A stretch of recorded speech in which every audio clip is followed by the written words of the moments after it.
hommikut kõigile ja sõbralt sõbrale hetkel tulen ja ostsin mingi sellise asja. Sellega peaks saama siis võtta ära murelitel ja oliividel ning kõigel sellistel tegelastel seest siis selle kivi.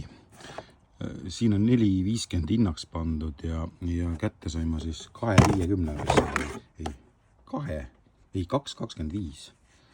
Vot, siukene seade. Siin all on niminopp, ma näen. Siin on mingi vedru ja veel mingid asjad, ma ei tea, mis need on. Siit võtta võtta mingi kirsikiri läbi või kuidagi. Mingi teine vahetusotsik. Nii. Mingi süsteem siin on. Ma pean nüüd vaatama, kuidas see töötab.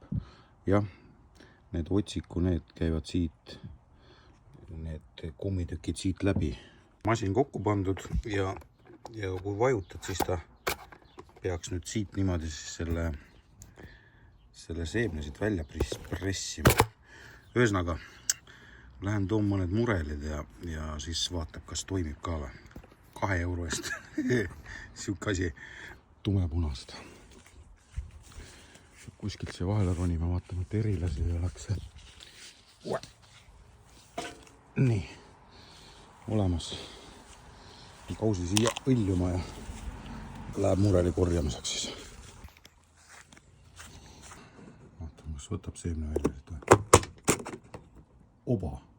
Saad aru, toimiski. Väga hull ju. Huvitav, kas neid saab see siis rohkem panna või? Päris äge. Ja veerevadki siia. 2 euro eest siuke masin saada. Idekas ju. Jumala vinge.